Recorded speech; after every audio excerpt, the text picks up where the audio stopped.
자, 원자의 구조와 구성 입자. 자, 2단원의 시작은 어떻게 나오냐면, 원자를 이루고 있는 입자들이 뭔지를 먼저 보는 거죠. 자, 원자, 뭘로 이루어져 있니? 양성자랑 중성자요. 아, 양성자, 중성자, 이렇게 얘기하면 안 되지, 먼저. 원자핵하고 전자. 그래, 원자 핵과, 자, 원자 핵과 전자로 이루어져 있죠. 네,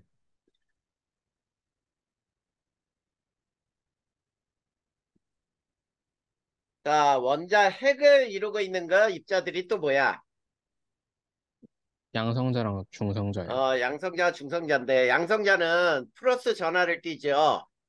네, 자, 이 플러스 전하가 얼마냐면, 플러스 1.6 곱하기 10의 마이너스 19승쿨롬짜리예요. 네, 그리고 양성자의 숫자가 바로 원소 번호지. 네, 원소 번호를 결정한다라고 얘기 나오잖아. 그리고 얘는 질량에도 관여하죠? 네. 질량에도 관여를 해. 자, 중성자가 있어요. 중성자는 동위원소를 결정하죠? 네, 자, 2단원에서 이 동위원소는 매우 중요하게 시험 문제가 나올 거야. 네, 자, 질량에 또 관여하지? 네, 자, 그 다음 전자가 있어요. 전자는 마이너스 전하를 띠고 이 마이너스 전하도 여기에서는 얼마냐면 마이너스 1.6 곱하기 10의 마이너스 19승쿨롬이에요. 그러니까 양성자하고 전자 하나의 전하량이 같아서 같은 개수가 있으면은 중성이지.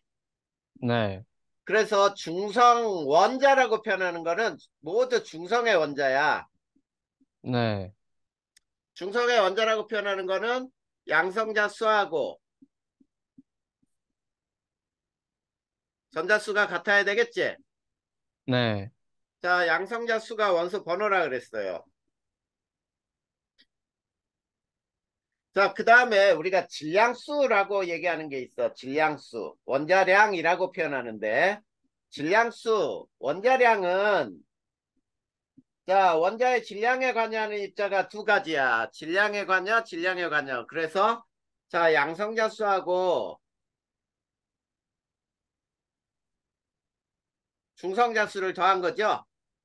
네, 요게 바로 원자를 구성하고 있는 입자에 대한 설명이에요. 네, 알겠니?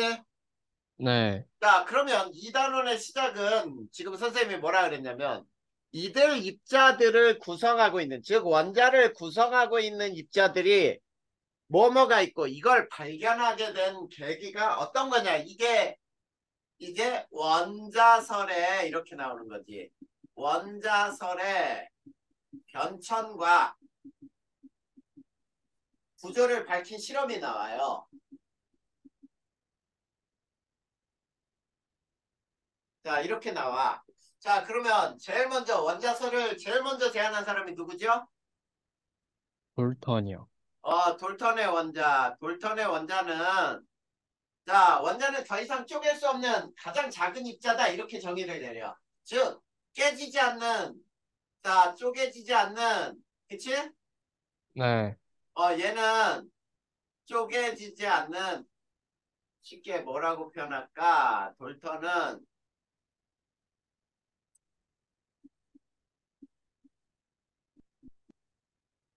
깨지지 않는 입자. 이렇게 표현한 게 원자라고 표현하면 돼. 자, 그런데 돌턴의 원자에서는, 자, 아무것도 표현이 안 돼 있죠. 그냥 동그랗게만 표현돼 있어. 네, 야, 왜 그러냐면 이때는 전자나 양성자나 이런 것들을 발견하지 못했거든. 근데 톰슨이라는 사람이 음극선 실험을 하죠. 네. 자, 이 음극선 실험을 통해서 뭐가 발견됐어? 어, 전자? 전자가 발견된 거지. 그러면 전자가 표현돼야 되잖아, 원자 속에. 네, 근데 전자만 넣을 수 없으니까 여기에 양성자의 바다에 라고 표현하는 거야. 양성자가 이렇게 배열이 돼 있는 곳에 중화할 만큼의 전자가 군데군데 이렇게 박혀있는 톰슨의 원자 모형을 그래서 푸딩 모형이라고 부른다라고 하지. 네.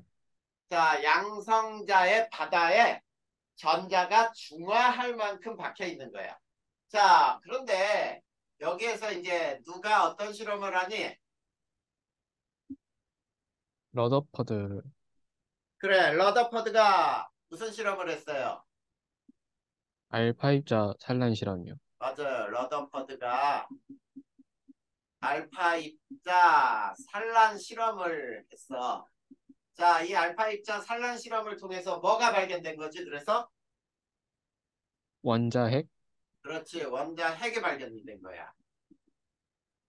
자, 그러면 원자 핵이 발견됐으니까 이제 원자 핵이 표현돼야 돼. 그래서 이 사람의 원자 모양은 플러스가 6개 있으면 이 플러스를 중화할 만큼의 전자가 돈다야. 네. 자, 그래서 러더퍼드의 모형인데, 자, 러더퍼드 모형은 전자는 원자 핵 주위를 돈다 이렇게 표현했어. 돈다. 근데 자, 일정한 길이 있다? 있다 없다. 없어요. 돈은 궤도 또는 길이 있다라고 하면 틀린 거야, 이거는. 네. 자, 그래. 즉 무슨 얘기냐면 원운동한다. 자, 원운동한다 그럼 맞아 틀려? 틀려요. 자, 이것도 원운동한다라고 하면 틀리는 거예요. 네. 길이 없어. 돈은 길이 없단 말이야. 무슨 말인지 알겠지? 네. 자, 그런 다음에 이제 자, 보어라는 사람이 수소 스펙트럼을 분석을 했지. 네. 자, 그래서 항상 선 스펙트럼이 나온다는 걸 알았어. 자, 선 스펙트럼이 나온다는 것으로 어떻게 얘기했냐면 이 사람은 자, 플러스가 6개 있으면은 이 플러스 주의를 플러스 6개 하지 말고 수소 원자핵이니까 자, 수소 같은 경우 플러스 주변을 전자가 도는 길이 있다. 그래서 껍질 모형으로 만들죠. 네. 자, 보어는 껍질 모형이야. 껍질 모형. 자, 그래서 보어의 원자 모형은 전자가 도는 길이 있죠. 네. 길이 있어요. 길이 있다. 즉, 전자는 원운동한다. 이렇게 얘기를 하는 거야. 자, 원운동한다가 맞는 말이에요. 여기서는. 네. 자, 그런데 자, 이제 현대로 넘어오면은 어떻게 되냐면 플러스를 중심으로 전자가 발견될 확률을 점으로 분포를 나타냈지, 이렇게. 네. 자, 그래서 현대 모형은 오비탈이라고 불러, 오비탈. 오비탈이라고 하는 건 전자 발견 확률이죠. 네. 확률 함수라고 불러요. 자, 그래서 이 오비탈도 전자는 원운동한다, 맞아?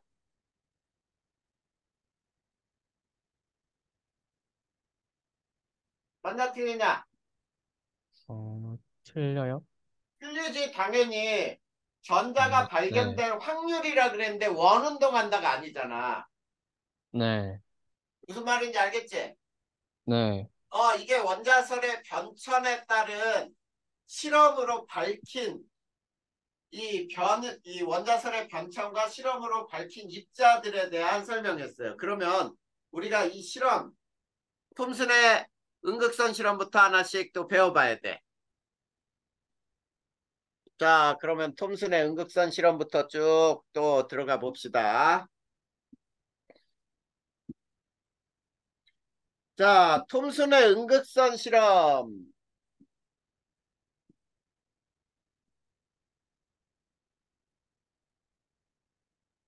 자, 음극선관이라는 게 뭐냐면 유리로 만든 진공관이에요.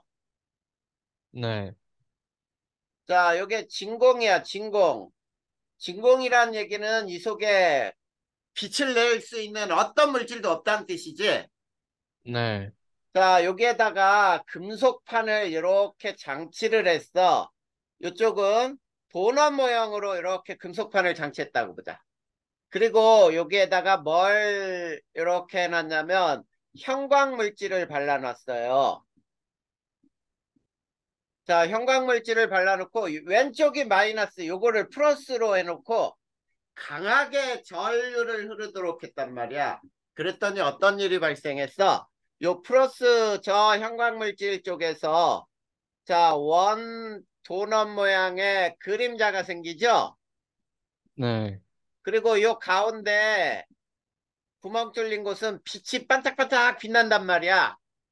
네. 그러면 뭔가가 마이너스 극에서 플러스 극으로 이렇게 이동한 게 있어야 되겠지. 네. 이거를 뭐라고 불렀냐면 음극선이라고 부른 거예요. 자, 이렇게 음극선 실험을 통해서 마이너스 극에서 플러스 극으로 자, 그림자가 발생했으니까 이 음극선은 직진하는 성질이 있다. 그치? 네. 자, 그 다음에 이번에는 또 어떤 실험을 했냐면 똑같은 관에다가 자, 이렇게 똑같이 만들어 놨어요. 형광물질도 발라놓고. 그 다음에 여기에다가 이제 뭐를 걸었냐면 전기장을 걸었어요. 전기장. 자, 전기장은 위쪽에다가 이렇게 마이너스 극을 걸고 아래쪽에다가는 플러스 극을 걸어놔요.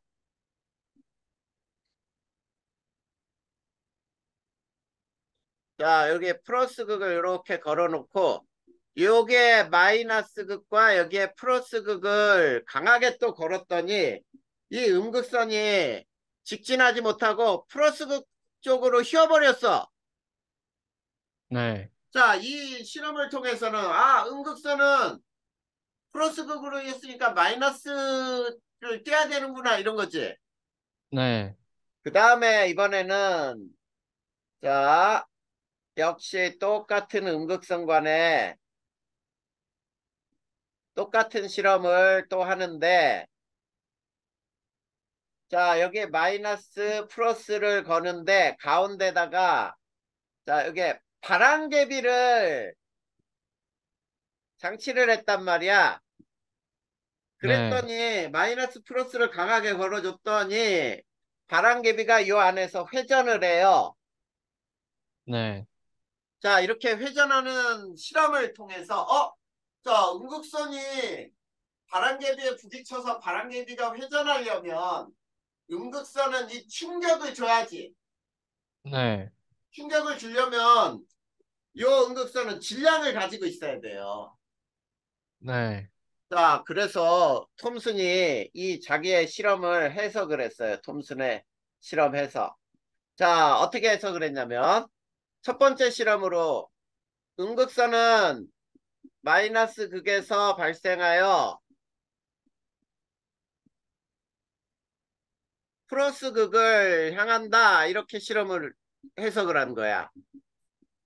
그 다음에 두 번째는 음극선은 마이너스 전하를 띈다. 이런 얘기죠. 그 다음에 세 번째는 음극선은 질량을 가진 입자이다. 이런 얘기가 되니? 네.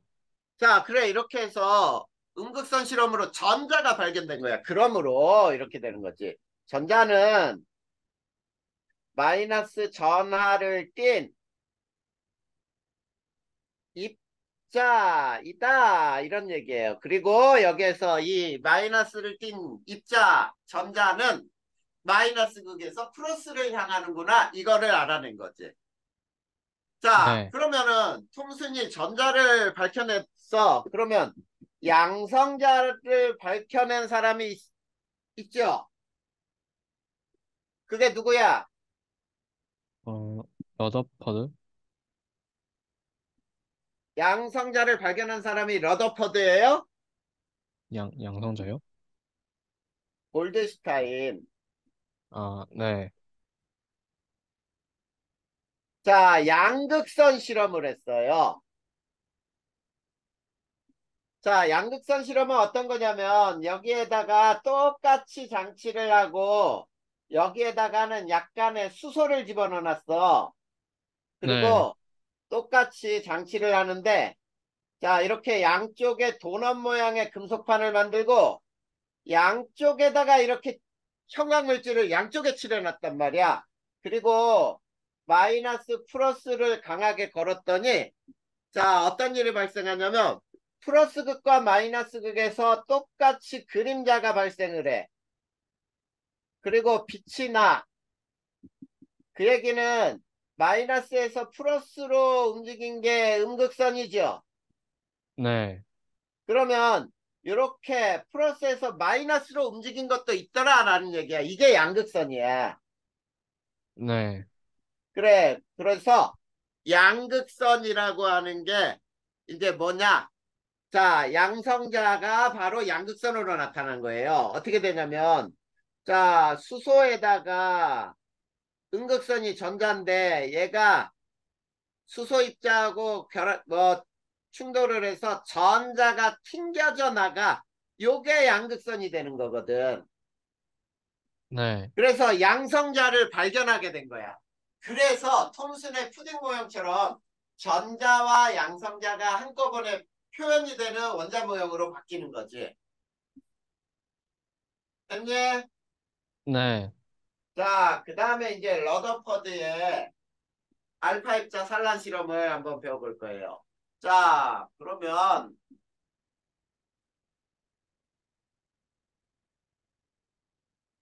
알파 입자 산란 실험에서 자, 알파 입자가 뭐라 그랬지?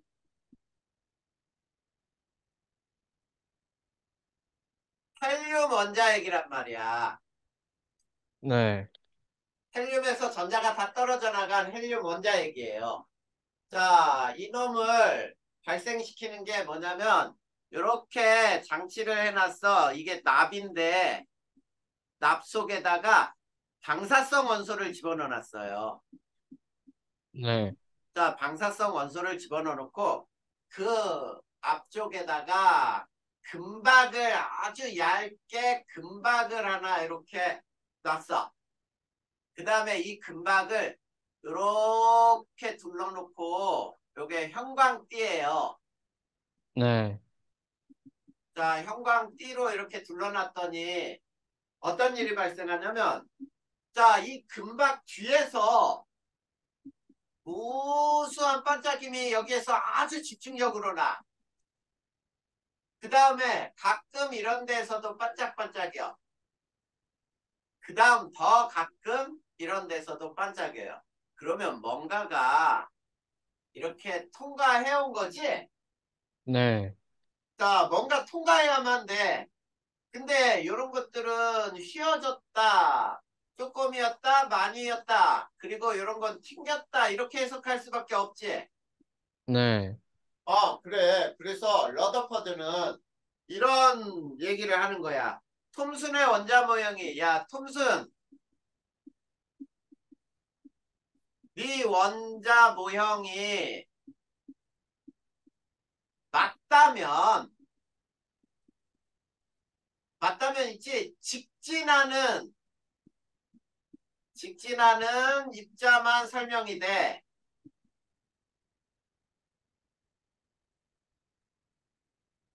그러니까 네 모형으로는 휘어지거나 튕겨나오는 입자는 없어라는 거지. 네. 왜 그러냐면 이렇게 플러스가 있는 곳에 자 전자가 중할 만큼 박혀 있다 그랬잖아. 이게 중성이에요, 중성. 근데 여기서 전자가 자 이 입자를 통과해 갔어. 근데 거의 직진했지.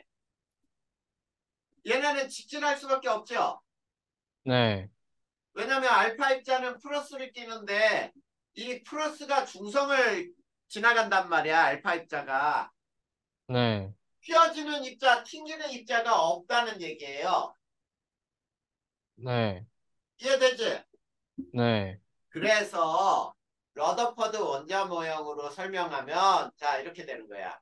러더퍼드 원자 모형으로 보면은 자 플러스가 중심에 이렇게 모여 있어요. 6개다 그러면 플러스가 6개 모여 있고 그 주변을 전자 6개가 도는 거야. 이렇게. 자 이렇게 도는데 자 알파 입자가 멀리서 지날 때는 그냥 지나가. 이게 알파 입자가. 네, 근데 자 이렇게 직진하는 입자도 설명이 가능하지만 자 알파 입자가 이렇게 가다가 플러스와 플러스가 가까워졌어. 그러면 살짝 휘겠죠. 네, 근데 이게 이렇게 오다가 여기까지 와서 더 가까워졌어. 원자핵과. 그러면 플러스와 플러스끼리 반발하는 힘이 크니까 많이 이게 된단 말이야. 네, 그 다음에 중심과 부딪히면은 튕겨 나오겠지. 네, 그래서 자 모두 설명이 가능하다는 얘기야. 러더퍼드 원자 모형으로는. 네, 그래서 이제 러더퍼드가 자기의 실험을 해석을 하지요 또. 그치? 네, 자 러더퍼드의 해석은 어떻게 되는지 실험 해석을 보자. 자 해석의 첫 번째. 자 이렇게 얘기를 하는 거야. 자 원자의 대부분은 빈 공간이다. 자, 원자의 대부분이 빈 공간이야. 이거를 원자 핵이라고 하면 무조건 틀려요. 이건 낚는 문제다. 네, 자, 원자의 대부분은 빈 공간이고요. 그래야 대부분이 통과할 수 있다는 뜻이야. 그 다음 두 번째. 원자 중심은 자, 플러스 전하가 밀집돼 있어야 돼. 그래야 플러스가 플러스를 밀어내는 반발력이 작용하겠죠. 네, 그래. 그 다음에 세 번째. 또 튕겨 나오려면 원자 중심은 질량이 밀집돼 있어야지. 네, 자, 질량이 밀집되어 있어. 이렇게 설명을 했어. 그래서 이때 발견된 게 뭐냐면 원자 핵은 극히 작은 공간에 플러스 전하와 자, 또 질량이 밀집되어 있다. 이렇게 설명을 한 거지. 네, 자, 이렇게 설명을 했어요. 그런데 아직은 원자 질량은 설명이 안 됐지. 네, 설명되지 못했어요. 왜 설명이 안 됐냐면 뭐가 아직 발견이 안 됐지? 중성자, 그렇지. 중성자가 발견되지 않았기 때문이야. 자, 그러면 이 러더퍼드의 실험으로 있지 뭐가 예측이 되냐면 이 사람이 중성자의 존재를 예측을 해줘요. 네, 그래야 전기를 띠지 않은 질량을 가진 또 다른 입자가 원자핵을 가지고 원자핵 속에 포함되어 있어야 질량이 설명된다라는 얘기야. 그래서 결국은 자 누구죠? 최드윅이 중성자를 발견하는 실험을 해요.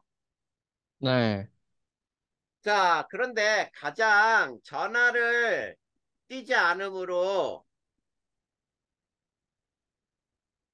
바뀌지 않으므로 가장 나중에 발견이 된 거야. 자, 그러면 이 사람은 어떤 실험을 했냐면 있지? 자, 요 금박이 아니라 이걸 베릴륨 박으로 실험을 했어. 네, 그리고 나서 알파 입자를 쐈어요. 그랬더니 여기서 딱 튕겨 나오는 게 중성자였어. 이 중성자를 최드윅이 검출을 해낸 거야. 전하를 띠지 네, 않으면서 질량을 가진 입자. 알겠죠? 네, 자, 그래서 결국은 원자설의 변천과 원자를 구성하고 있는 입자들이 해결이 되네요. 됐습니까? 네, 자, 그러면은 우리 108쪽, 108쪽까지가 된 거야. 네, 108쪽 위에 부분까지 설명이 다 됐죠? 네, 그래. 그 다음에 자, 원자의 구성은 아까 설명했던 거 그거는 빼고 자, 평균 원자량 개념으로 넘어갈 거예요. 네, 자, 이거 지워도 되죠? 네, 자, 거기 평균 원자량 개념이 있지? 네, 이 평균 원자량은 선생님이 설명을 이제 나올 수 있는 문제 유형 몇 가지 더 해가지고 설명을 더 쭉 할 거야. 그거 다 써놔야 돼. 여기에는 얘도 안 들어져 있어요. 네, 자, 평균 원자량은 자, 동위 원소가 존재할 때 사용한다 그랬죠? 네, 자, 동위원소 존재하는데 동위원소는 뭐가 동위원소였어? 원소 번호는 같으나 중성자 수가 다른 거. 같으나 중성자 수가 다르죠? 네, 그러므로 질량수가 다른 원소들이에요. 네, 자, 이런 거를 우리는 동위원소라고 불러. 여기에는 역시 단위가 없죠? 네, 단위가 없다. 자, 그러면 평균 원자량은 어떻게 구한다 그랬어? 원자량이랑 존재하는 비율에서 자연계 총 총 대비 존재비. 그걸로 나눠요. 그치? 네, 자연계 총 존재비는 항상 몇 퍼센트라 그랬냐? 100%요. 그래, 100%야. 시그마, 그 다음에 원자량 곱하기 존재비라고 얘기했죠? 네, 자, 요게 바로 평균 원자량을 구하는 공식이야. 자, 이 공식에 따라서 이제 가장 대표적인 유형 두 가지 유형을 선생님이 거기에 예로 들어놨어. 자, CL은 자연계에 CL 35짜리가 75%, CL 37이 25% 존재한다. 이때 CL의 평균 원자량은 얼마냐 이런 문제 하나 있죠. 네, 자, 그 다음에 그 밑에 똑같은 문제인데 자, 다른 유형의 문제가 나올 수 있어요. 여기에는 이 네, 그래프를 그려놔야 문제가 풀린다 그랬어. 자, 요 그래프 하나 그려놔야 돼. 몇 페이지냐면 109쪽, 109쪽의 맨 위에 문제죠. 네, 그래서 여기에서 Y축이 존재비, X축이 원자량. 자, 그랬을 때 35짜리의 존재비는 3, 37짜리의 존재비는 1 이렇게 나왔다고 보자. 자, 요 두 문제는 문제 유형만 다르지 완전히 똑같은 문제야. 풀이를 한번 네, 해보자. 자, 평균 원자량은 첫 번째 문제. 자연계 총 존재비는 100%죠. 네, 75하고 25 더하면 그러면 35짜리가 75%, 37짜리가 25%. 그러면 얘가 35.5야. 네. 자, 요거는 두 번째 문제로 봐봐. 자연계 총 존재하는 존재비는 3대 1로 존재하잖아. 네. 그러면 4가 되는 거지. 총 존재비는. 네. 그리고 35짜리의 존재비는 3이고 37 존재비는 1이야. 이거는 똑같아요. 35.5예요. 네. 자, 이렇게 자, 평균 원자량의 개념이 이런 식으로 나오는 거야. 알겠지? 네. 자, 만약에 얘네들 이제 여기에서 이렇게 한번 해보자. 자, 여기에서 자, XA 자는 자, 요거를 X 퍼센트 XA 플러스 2는 Y 퍼센트 XA 플러스 4는 Z 퍼센트일 때 자, X의 평균 원자량은 얼마냐? 이런 문제는 쉽게 풀릴 수 있지? 네. 원자량은 어떻게 구하면 되는 거야, 그래서. 자연계 총 존재비는 X 플러스 Y 플러스 G죠. 네. 그 다음에 A짜리는 X, A 플러스 2짜리는 Y, 그 다음 A 플러스 4짜리는 G 퍼센트. 이렇게 구하는 거지. 이게 평균 원자량. 네. 알겠지? 네. 이런 문제들. 자, 그러면 이제 또 다른 문제 유형은 어떻게 나오는지 한번 살펴볼 거예요. 자, 이제 원자량으로만 나오는 게 아니라 이렇게 나오는 거야. 자, CL은 CL 35짜리가 75%, CL 37이 25% 존재 시, 자, CL2의 분자량의 종류와 그 분자량을 갖는 분자의 존재비는 얼마가 될까? 이런 문제가 나오면 풀 수 있어야 돼. 풀 수 네. 있을까요? 네. 자, 그럼 어떻게 푸는지 봐봐. 자, CL과 CL이 결합한 게 CL2야. 얘네들 분자량은 자, 얘네가 35짜리가 결합할 수 있지. 네. 그러면 얘는 70짜리죠. 네. 그러면 얘 존재비는 얼마야? 16분의 35짜리는 9, 얼마로 존재하는 거야, 비율이? 4분의 3이지? 4분의 3. 네. 그러면 얘도 4분의 3이니까 16분의 9죠? 네.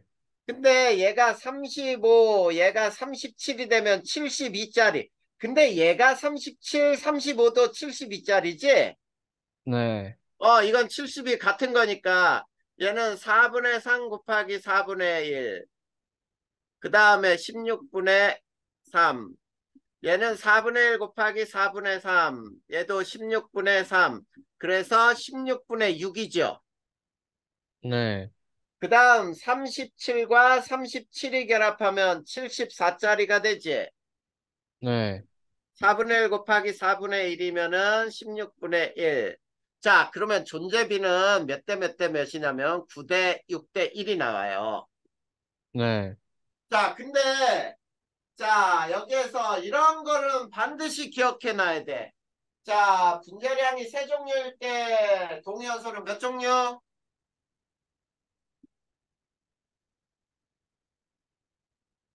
분자량이 세 종류일 때는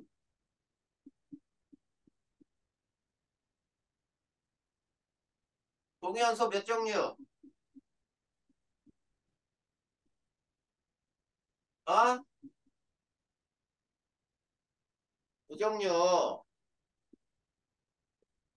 네. 이게 무슨 말인지 모르겠나? 네. 자, 여기 봐. 분자량은 70, 72, 74 몇 종류야? 세 종류요. 그래, 분자량이 서로 다른 세 종류가 나왔잖아. 아, 네. 그러면 동위원소는 35짜리하고 37짜리 두 종류밖에 없잖아. 네. 이게 그런 얘기예요. 무슨 말인지 알겠어? 네. 자, 그리고 여기서 또 하나 알아야 될 게, 자, 분자량 세 종류에서, 잘 봐. 자, 원자량이 작은 원자의 존재비는, 자, 어떻게 구하냐면, 분자량의 가장 작은 존재비는 분자량이 가장 작은 존재비를 루트를 씌워요. 자, 이게 무슨 말인지 알겠어? 아니요. 자, 원자량이 큰 원자의 존재비는 분자량이 가장 큰 존재비를 루트를 씌운다. 이게 무슨 말인지 알아 몰라? 아, 알겠어요. 자, 그래서 이렇게 되는 거예요. CL 35%, CL 35짜리의 존재비는, 자, 분자량이 제일 작은 거 얼마지? 70이요. 자, 70이지, 70. 네. 70짜리의 존재비는 몇이야? 16분의 9요. 그래, 존재비는 16분의 9의 루트, 그래서 4분의 3이다 라는 뜻이에요. 네. 무슨 말인지 알겠지? 네. 그리고 원자량이 큰 CL 37짜리의 존재비는, 자, 존재비가 16분의 1이죠? 네. 16분의 1에 루트를 씌우니까 4분의 1이다. 이렇게 되는 거야. 네. 자, 그리고 여기 봐. 9대 6대 1. 총 존재비는 얼마야? 16이죠. 네. 그중에 비율이 9에 있는 거잖아. 그러면 16분의 9, 그거를 루트를 씌워라. 이런 말과 또 같은 거지. 네. 이해됐나? 네. 자, 그러면 이제 문제는 이런 문제가 또 나올 수 있어. 자, 선생님이 문제를 만들어 볼 거예요. 자, 요거 써놨냐? 네. 자, 그러면 보자. 얘를. 자, x2의 분자량은, 자, 2a 플러스 2a 플러스 4의 세 종류가 존재하고, 그 다음에 그 분자의 존재비는 1대 2대 1일 때 X의 동위원소 종류와 존재비는 얼마가 될까? 자, 이렇게 문제를 하나 내고, 자, 이번에 똑같은 문제인데 이 비율을 1대 2대 1이 아니고, 무슨 말인지 알겠지? 네. 1대 2대 1이 아니고 4대, 그 다음에 12대 9, 1대 이 두 문제를 풀어볼 거야. 무슨 말인지 알겠나? 네. 4대 12대 9가 될 때도 한번 풀어보자 이런 얘기예요. 자, 그러면 첫 번째 문제로 봐봐. 동위원소는 몇 종류가 있어야 돼? 세 종류요. 야, 너 또 틀렸어. 네. X2의 분자량의 종류가 2A, 2A 플러스 2, 2A 플러스 4, 세 종류지. 아, 네. 그럴 때 동위원소는 반드시 몇 종류라 그랬어? 두 종류요. 두 종류라 그랬는데 대답을 세 종류라고 하면 어떻게? 네. 자, 그러면 이제 문제를 풀 거예요. 자, 봐봐. X와 X가 결합한 게 X2지. 네. 자, 분자량을 보니까, 그 다음에 존재비를 보니까, 자, 얘가 A일 때 2A가 나올 수 있죠. 네. 그 다음에 얘가 A 플러스 2면은 2A 플러스 2지. 네. 얘가 A 플러스 2하고 얘가 A면은 2A 플러스 2죠. 네. A 플러스 2와 A 플러스 2가 있으면 2A 플러스 4지. 네. 존재비는 1대 2대 1이라 그랬잖아. 네. 그러면 X2의 분자량이 제일 작은 놈이 2A니까 존재비는 총 몇 분의 1이야? 4분의 4분의 1이요. 1이지. 네. 그리고 얘는 4분의 2죠. 네. 얘는 4분의 1이야. 네. 그러면 여기서 자 원자력이 제일 작은 원자는 동위원소는 뭐야? A짜리지. 네. 이거의 존재비는 얼마나 그랬어? 2분의 1이요. 그래 4분의 1의 루트를 씌워라 그랬잖아. 그래서 2분의 1이야. 그러면 네. X의 A 플러스 2짜리의 존재비도 얼마야?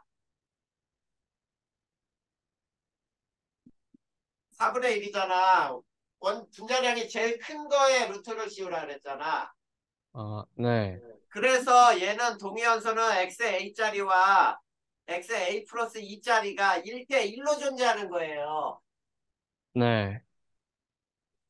자, 근데 두 번째 걸로 풀어볼 거야. 두 번째. 자, 몇 대 몇 대 몇으로 존재비가 몇 대 몇 대면? 4대 12대 4대 9. 12대 9죠? 네. 그러면 이 전체는 얼마야? 총 합쳐봐봐. 4, 12, 9 합쳐봐. 25요. 자, 25분의 4란 얘기고, 얘는 25분의 12, 얘는 25분의 9란 얘기지. 네. 그러면 요 두 번째 문제 풀이는 이렇게 되는 거야. XA의 존재비는 어떻게 돼? 5분의 2요. 25분의 4 루트를 씌우면 5분의 2야. 네. XA 플러스 2의 존재비는 5분의 3이요. 25분의 9를 루트 씌우면 5분의 3이지. 네. 그러면 이렇게 되는 거야. 그러므로 XA짜리와 XA 플러스 2짜리는 2대 3으로 존재하는 거예요. 자연계. 네. 이해됐지? 네. 그래. 그러면은 자, 이제 또 한번 이런 문제도 한번 살펴보자. 이거 썼냐? 어, 잠시만요.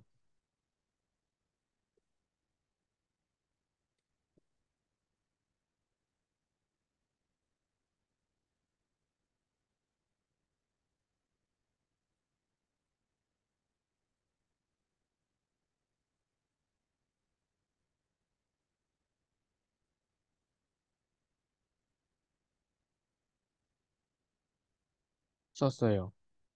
자, 이거 지우고. 자, 또 이런 문제가 나올 수 있어요. 자, X2의 분자량은 자, EA, EA 플러스 2, EA 플러스 4, 세 종류가 존재하고 그 B는 자, 어떻게 되냐면 9대 6대 1이고 Y2의 분자량의 종류는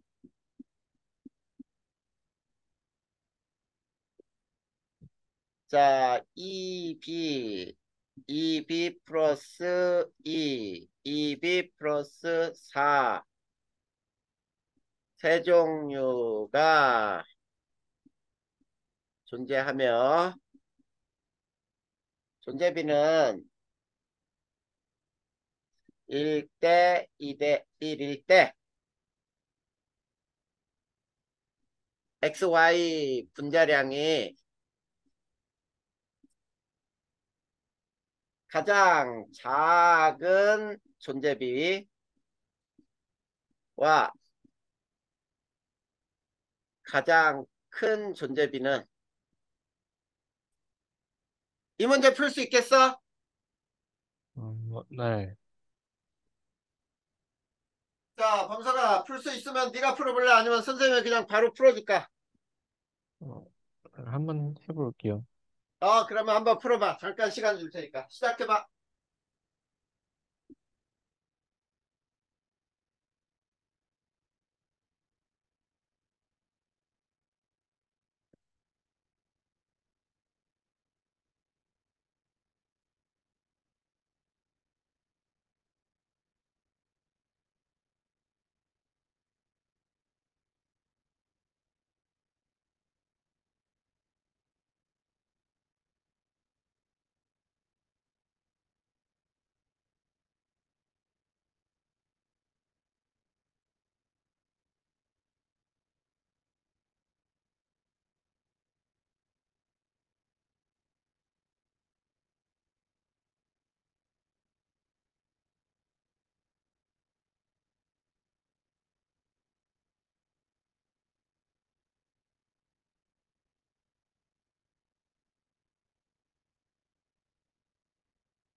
했어요.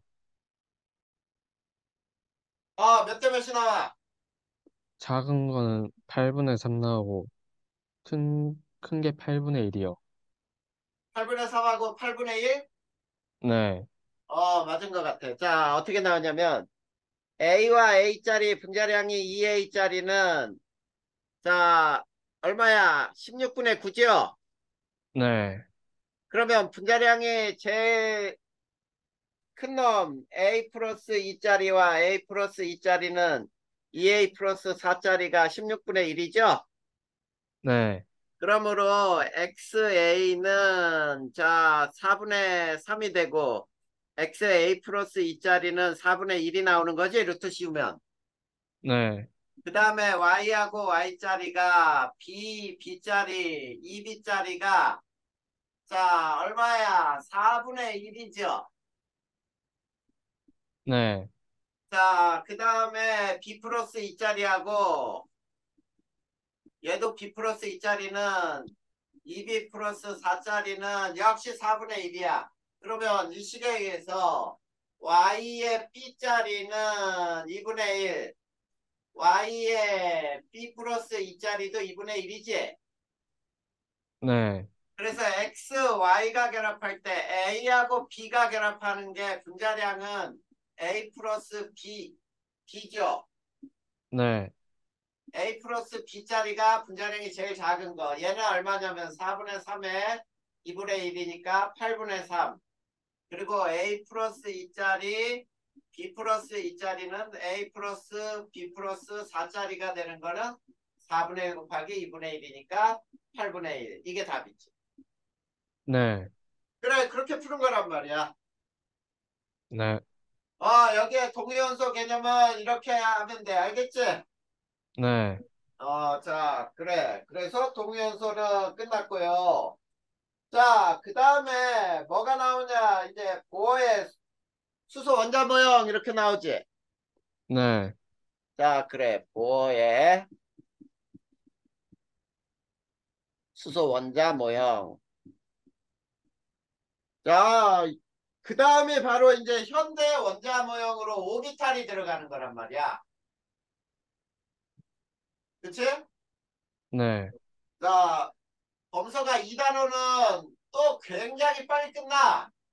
네. 맘만 먹으면 뭐야, 두 번 수업만 해도 끝날 수 있는데, 네, 자, 그렇게 빨리 끝내는 게 문제가 아니라, 범석이가 문제를 푸는 게 문제야. 네, 자, 실험을 했어요. 오늘은 보의 수소 원자 모형까지 할 거야. 실험을, 어떤 실험을 했냐면, 수소 방전관에 스펙트럼을 분석을 한 거야.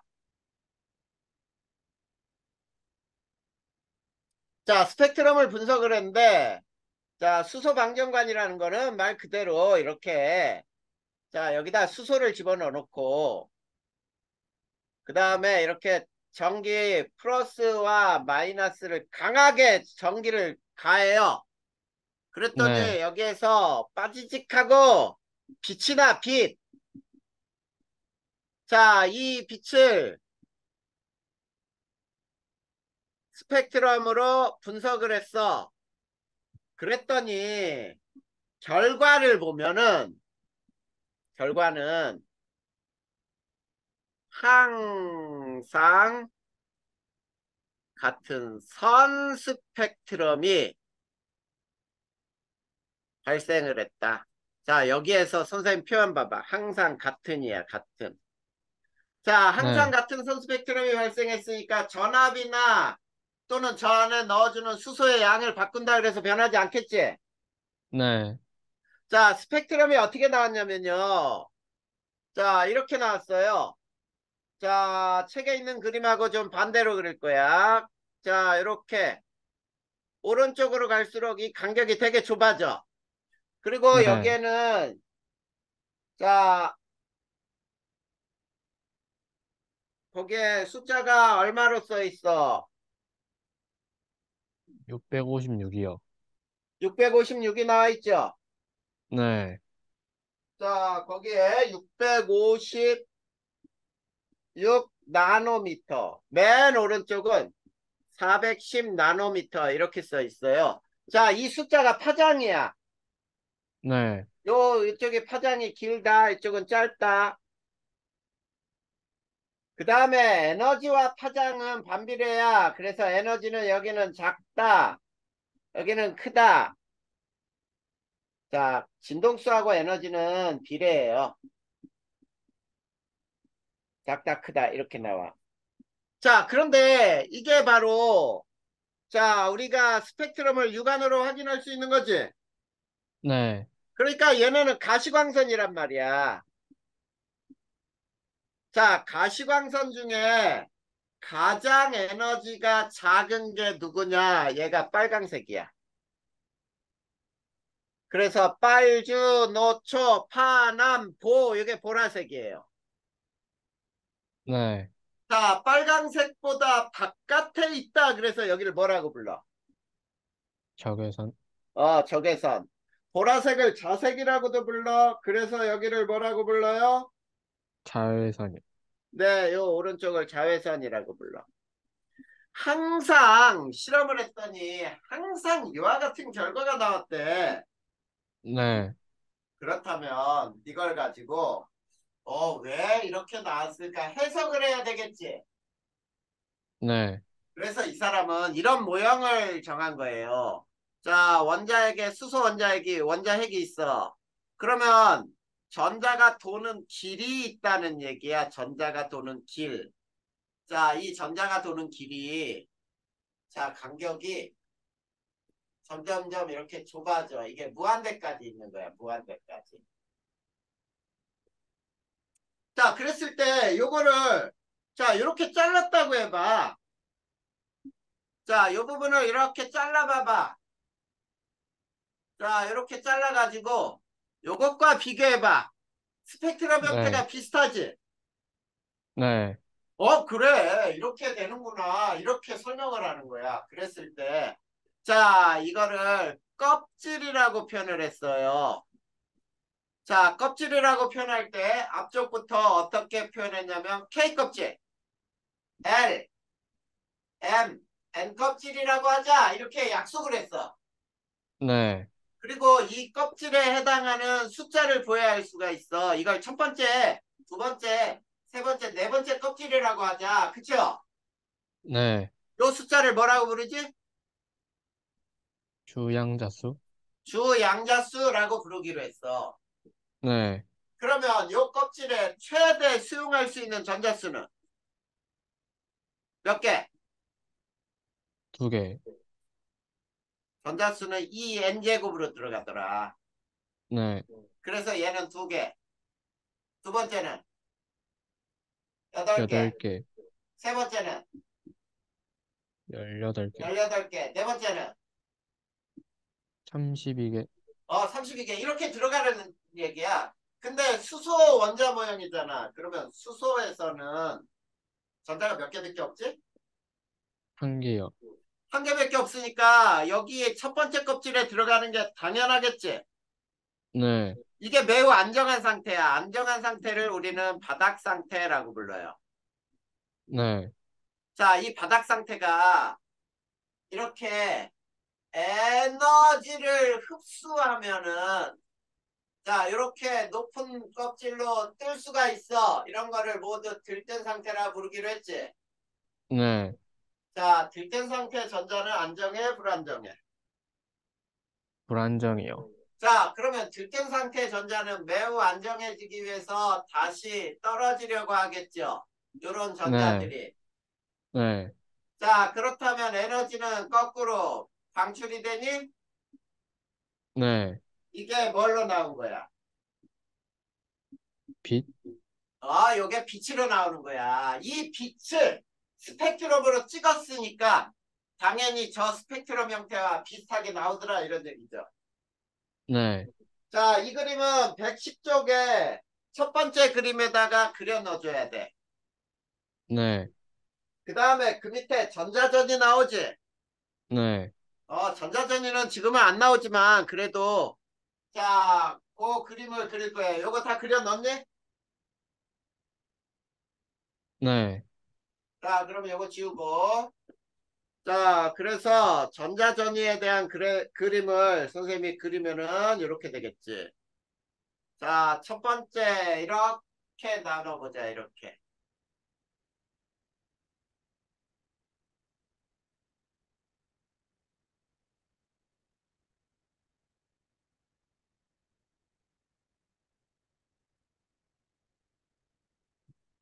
자, 이렇게 해서 요게 K, L, M. 자, N은 1, 2, 3 쭉 해서 무한대 껍질까지 있어요. 네. 자, 무한대부터 들뜬 전자가 아무 데도 거치지 않고 이렇게 첫 번째로 떨어질 수도 있겠지. 네. 자, 요 에너지는 상당히 큰 에너지가 발생을 해. 자, 이 네. 에너지는 모두 자외선이 방출되는데 라이먼이라는 사람이 밝혔어요. 그래서 라이먼 계열은 자외선의 에너지가 나와. 그 다음에 자, 무한대에서부터 쭉 떨어질 때 두 번째 껍질로도 떨어질 수가 있지. 네. 근데 두 번째 껍질로 떨어질 때 여기에서 1로, 그 다음에 5에서 2로, 4에서 2로, 3에서 2로, 요 네 개가 굉장히 중요하거든. 네. 자, 이것도 역시 자외선이야. 근데 요게 가시광선이야. 이걸 밝힌 사람이 발머라는 사람이 밝혔어요. 자, 그럼 봐봐. 가시광선 네 개 선이 나왔지. 네. 그래, 이 네 개 선, 요게 무슨 색이냐면 빨강이고 이게 보라야. 이해되니? 네. 그러면 왼쪽 그림에서 요 빨강색은 몇 번째에서 몇 번째로 떨어진 거야, 전자가? 세 번째에서 두 번째요. 그렇지. 세 번째에서 두 번째로 떨어진 거. 요거는 어, 그 다음으로 에너지가 큰 거 아니야? 네 번째에서 두 번째. 네 번째에서 두 번째. 요거는? 5번째에서 두 번째. 그래, 그렇게 따지는 거야. 요거는? 6번째에서 두 번째요. 그래, 이게 발모 계열이라고 부른 거였어. 네. 그래서, 자, 우리는 가시광선만 눈으로 볼 수 있잖아. 확인할 수 있잖아. 네. 그래서 보어가 스펙트럼으로 찍은 거는 실제로 가시광선 요 네 개의 선만 관측한 거예요. 근데 네. 과학이 발전하면서 측정하는 과학 기술이 더 발달하겠지. 네. 그래서 발머는 더 여러 가지, 라이머는 자외선 영역. 그 다음에 파센이라는 사람은 세 번째로 떨어지는 거를 파센이라는 사람이 알아 또 구해냈어요. 파센 계열. 자, 그래서 얘는 뭐겠니? 적외선이 되겠지. 네. 자, 이렇게 자 밝혀냈다는 뜻이야. 이해됐죠? 네. 자, 그러면 우리가 여기서 이 보호의 선스펙트럼 분석은 해석을 한번 해보자 이런 얘기야. 해석. 자, 선생님이 써놓은 거는 굉장히 더 자세히 써놨지만 여기에서 중요한 거는 이제 교과 과정이 바뀌었고 그거는 내신 대비에도 들어가는 내용인데 수능에서 안 나오는 건 그냥 언급 살짝만 하고 넘어갈 거야. 자, 네. 보호의 수소 원자 모형은 이렇게 했어요. 전자는 원자 핵 주위에 일정한 껍질에서 원운동한다 이렇게 해석을 했어. 네. 자, 원운동한다. 그러니까 원운동한다 그랬으니까 맞는 거지. 자, 그게 네. 111페이지에 있죠. 네. 그 다음에 두 번째. 자, 이런 껍질을 뭐라고 부르기로 했냐면 안쪽부터 K, L, M, N은 1, 2, 3 껍질이라고 하자. 네.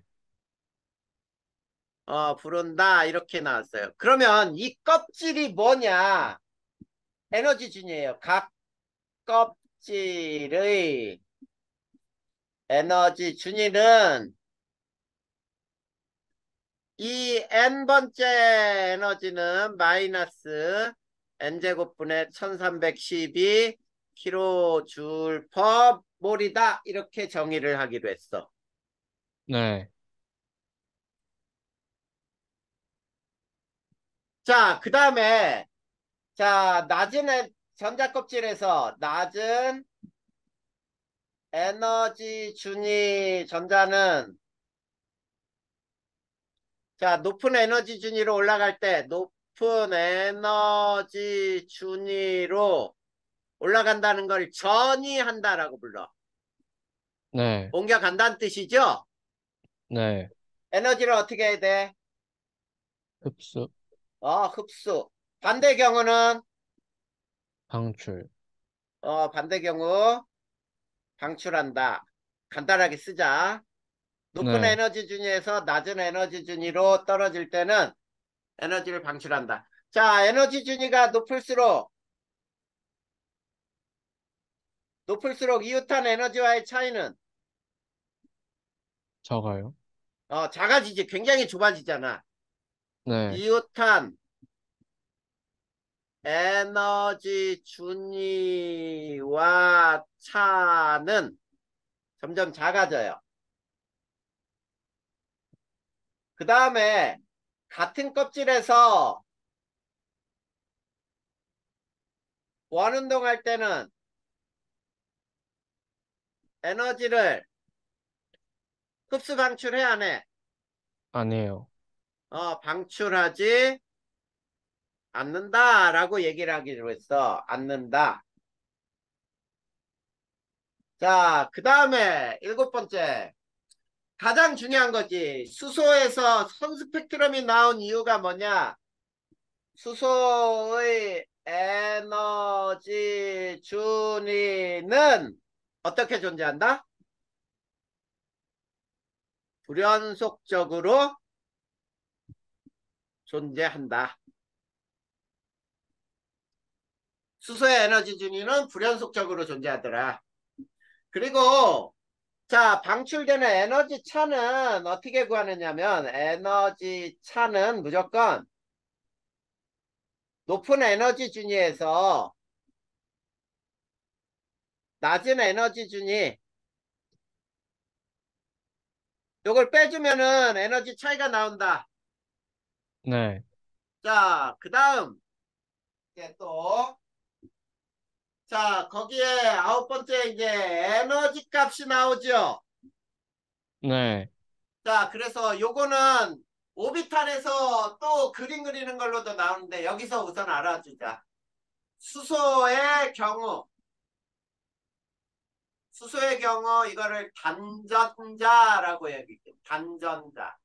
자, 1S보다 2S와 2P는 에너지가 같고 3S, 3P, 3D, 그 다음 4S 이렇게 나가요. 네, 근데 헬륨 이상, 자, 헬륨 이상은 다전자라고 불러. 다전자. 전자가 여러 개.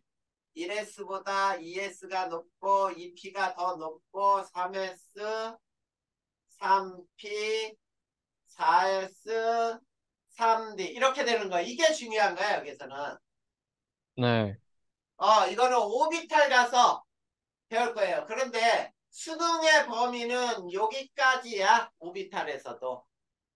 네. 3D는 안 나오니까, d 오비탈은 안 나오니까. 알겠니?